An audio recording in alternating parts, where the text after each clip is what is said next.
seed saving? Seed saving is a traditional way that gardeners were able to share seeds and they were able to maintain a specific crop in the quality that that crop was originally intended. So farmers would have plants that they would have that were of a specific quality, maybe a tomato that was particularly robust and particular flavor type, and they would save the seeds of that tomato to make it available next year and the year after and for generations of farmers to come.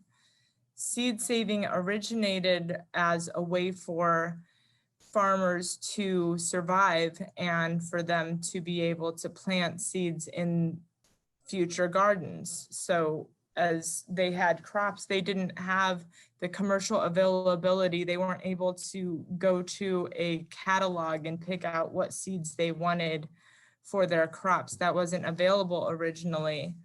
What they had to do is they had to save their seeds, and they had to save parts of those plants to be able to have them available again. Otherwise, they wouldn't have been able to continue planting at all.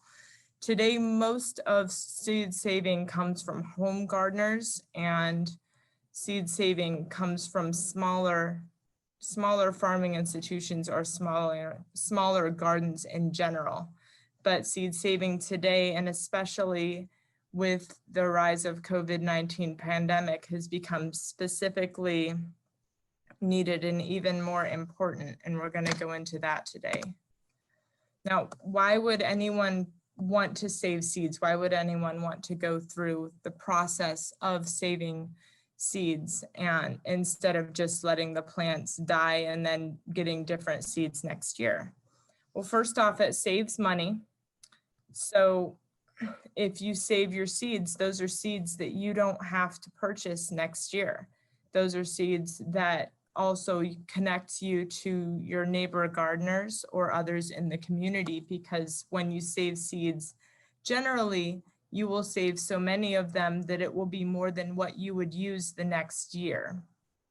And so by saving more than what you would use, that allows you the opportunity to share with your neighbors, to be able to share with other gardeners, or to even share with a seed library. But either way, by saving seeds, you are going to be able to produce more of those future plants than what you would generally use in a home garden in a specific growing season. It also preserves genetic diversity. What do I mean by genetic diversity? Well, what I mean is a specific type of plant, a specific quality of plant. If you were not to save those seeds and just let the plant die, then that quality of plant would also die with it. So if you were to get different seeds the next year, then you wouldn't be able to count on that plant having those specific qualities that your plant, the current growing season, has. If it is a healthy plant, if it is disease resistant, if it is able to withstand cold or withstand dryness and heat, then by getting different seeds and not saving those seeds, you would let those traits of that seed die as well. So it preserves seeds that would be able to fight disease, that would be able to be resistant to insects, that would be able to withstand different types of weather. And by preserving that, then you would be able to save that genetic diversity of the plant. It also develops local flavors. With developing local flavors, seeds that are saved and planted the next year are seeds that are strong to that geographic area. So the idea behind saving seeds is that you want to save seeds of your strongest plants. You want to save seeds that are known to thrive in your specific geographic area. So you think about what plants are very common to southwestern Ohio. Generally, people will grow tomatoes, people will grow peppers, people will grow zucchini. People will grow specific types of flowers that are known to thrive in southwestern Ohio. It develops seeds that are strong and will be able to be shared with other gardeners in that geographic area. If you lived in Florida or you lived in California or Texas, the seeds that would thrive in those areas would be different than the ones that thrive in southwestern Ohio. But by preserving the seeds that develop into strong plants in the gardens in your area, you're developing those local flavors and you're developing the ability to pass on those strong plants that will have the greatest opportunity to thrive in this area. Another reason is to help local wildlife. Now, bees are very important to gardens. What they do is they pollinate the plants, and by cross-pollinating different plants, those plants produce more seeds. With more seeds, the plants become stronger and there are more seeds to save.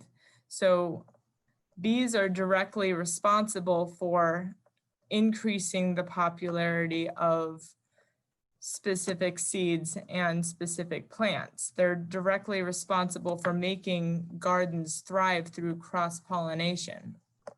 Unfortunately, a lot of bees are unable to thrive in the Midwest area because their flowers and those plants that they are specifically attracted to are not as readily available. So you could create a pollinator garden that has flowers and plants that will specifically attract bees, and it will help your garden. So you could even have a section of your garden that is a pollinator section of your garden, and then also grow vegetables and other types of things.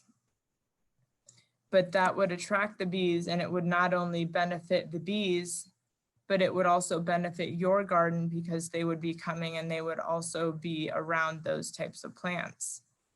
Monarch butterflies, that is also referred to as the milkweed butterfly, only will lay their eggs on the milkweed plant. They will also, the caterpillars will only eat milkweed. So while they are becoming healthy and cocooning and turning into monarch butterflies, they are only interested in eating the milkweed plant. And due to heavy pesticide use and other factors, the milkweed plants are not as readily available in the Midwest region.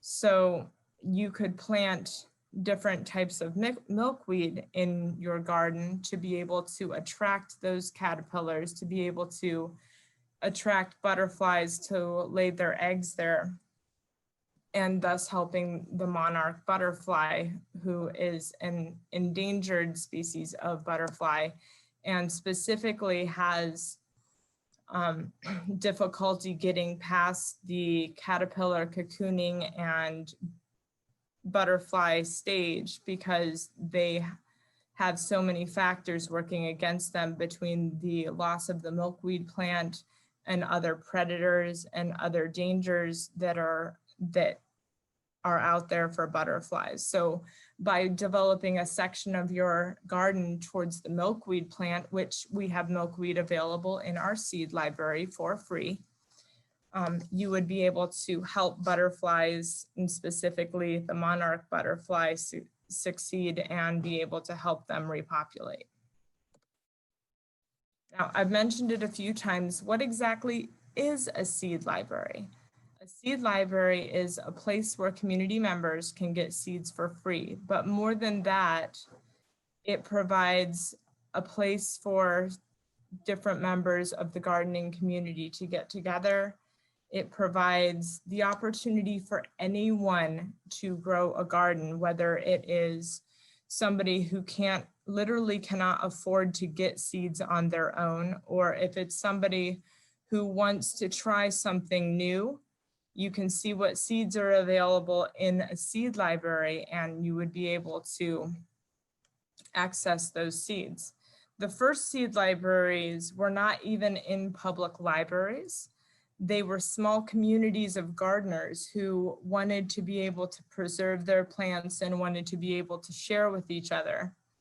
And so they got together and they were able to create a small community seed library, and they were able to share seeds with each other. One pack of seeds can be shared with as many as 10 to 15 different people. And seeds are small, so they go a long way. And when you share with different members of your community, you're able to increase the future seed saving efforts for everyone. They started in the West Coast near California in those small farming types of communities that I mentioned. And then in 2010, one specific library developed a seed library webpage. And with that webpage, they were able to give a basic layout of how to start your own seed library. And since then, there have been hundreds of seed libraries that have spread in communities and in public libraries and other largely public places throughout the nation. There's over 70 seed libraries just in the state of Ohio alone. And now Lane Public Library has their own seed library called the Lane Seed Library. But over the course of the last decade, they've become so popular because they give the opportunity for community members to come together and for anyone to be able to grow a garden from seed, no matter what their circumstances may be. I've mentioned a little bit about people coming together in a seed library, and also about the shared information available. I wanted to also point out that if you are a new gardener, you can get seeds from the library for free and start. If you are an experienced gardener and you have been growing for 20 plus years, you're able to get seeds from the library and possibly try something different. But no matter where you are in your gardening journey, with a seed library, you can find something. You can find someone to be able to help you. You can find some type of seed that you may be interested in. And all of the seeds in the Lane Seed Library are ones that are developed with local flavor in mind. They're developed with the idea of these seeds will be able to succeed in our geographic area. So bare bones rundown of the Lane Seed Library. It was first started in September of 2018. That's when it first launched at the Hamilton Lane Library. When it launched, it was very, very small and fit in a tiny box. And it was created through donations of a company called High Mowing, which has a program to be able to donate seeds from the previous year. Now, one thing about seeds is that they can last different amounts of time. So they would donate their seeds from the previous year to nonprofit organizations, and I wrote to them and they were able to give seeds to be able to start the Lane Seed Library in September of 2018. Now, since then, there have been lots of local gardeners who have donated seeds. We are always taking donations for the seed library, and it is always open year round. And we've also been able to get donations of seeds from some other gardening organizations. What it does is it connects the community. I keep saying that, but it's because it's so important to a seed library to be able to connect gardeners with one another, to be able to give you information about every seed that is in the seed library, and to be able to allow people to not feel intimidated by growing from seed. It's also grown considerably since 2018. In the summer of 2019, there was a major renovation in the library, and there is a specific area that is now dedicated on the main floor to the Lane Seed Library. And all of the things that you would need to know to learn about the seed library or to use the seed library are on the main floor in plain sight, and they're available year-round. In the Lane Seed Library, there are different plant families. I don't know if you knew or not, but there are families for every different type of plant and thus families for every different type of seed.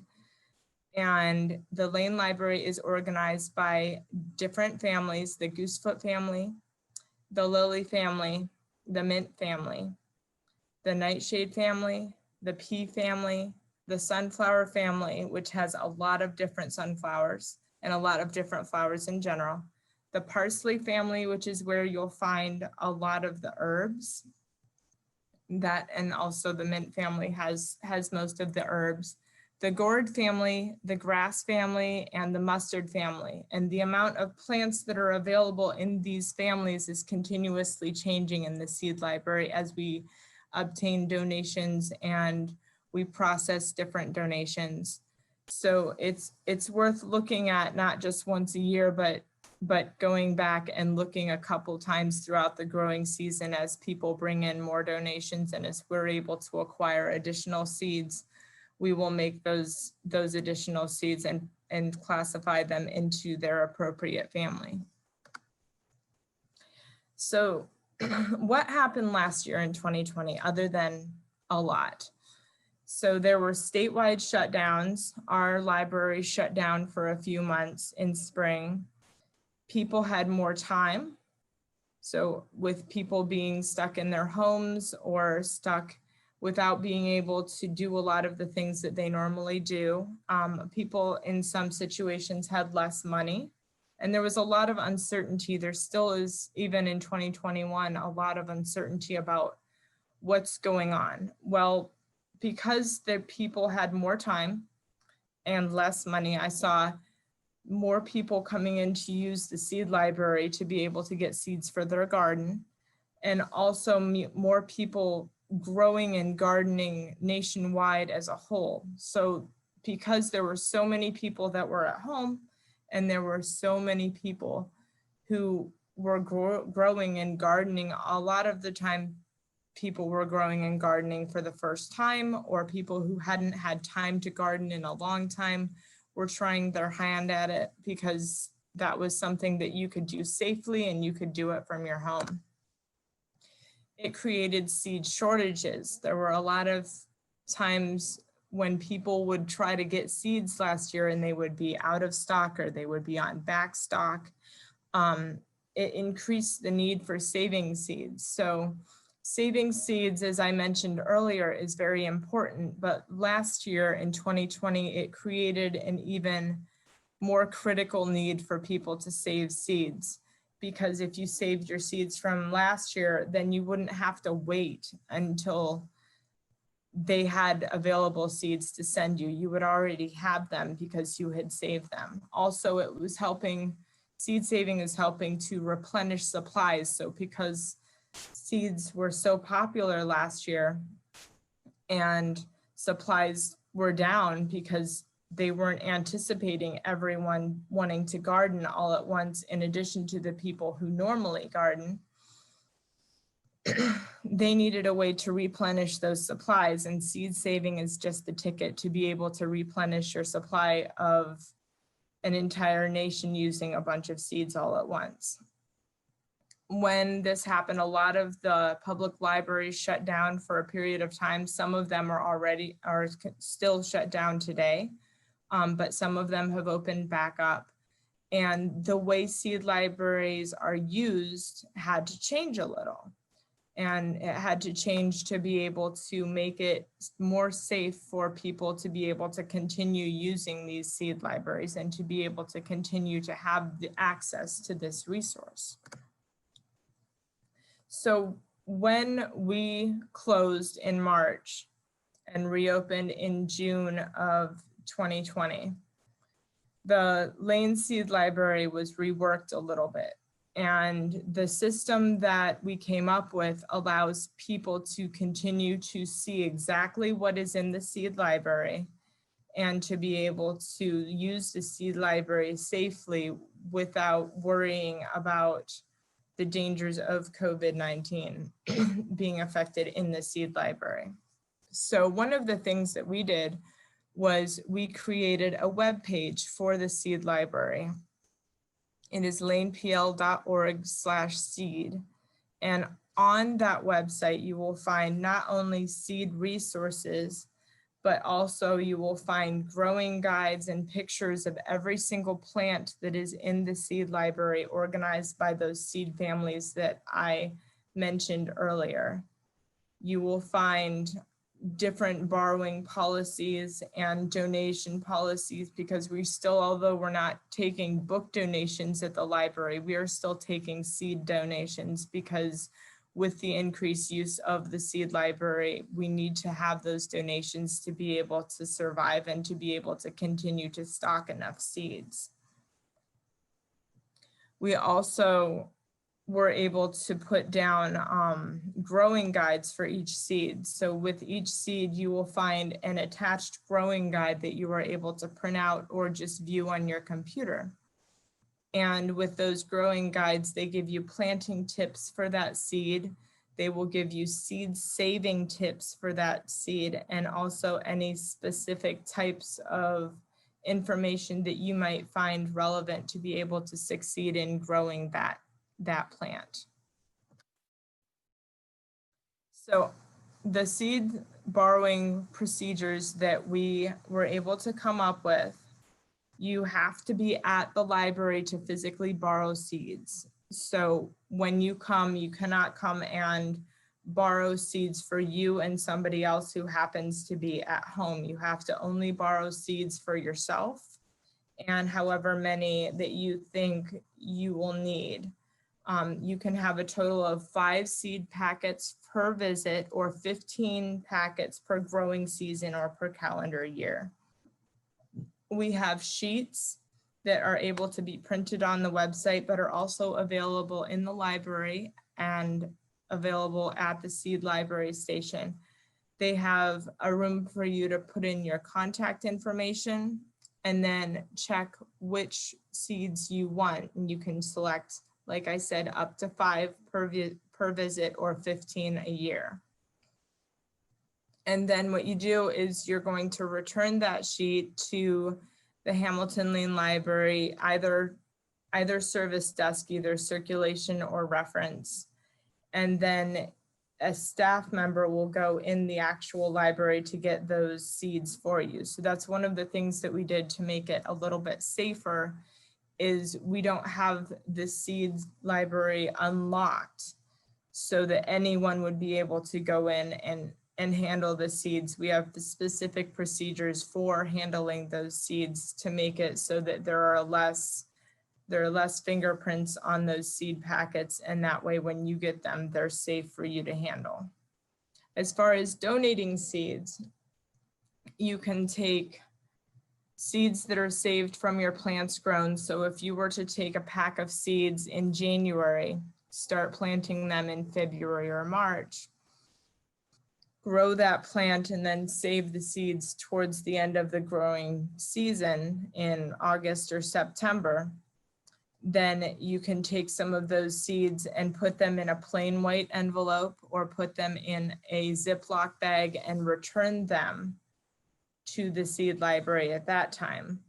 If you do this, you want to make absolutely sure that you label your seeds with what they are and the year that they were saved, so that we have no confusion about what it is that they are. You can label them with as much or as little detail as you are able to give, but as long as it is clear what those types of seeds are.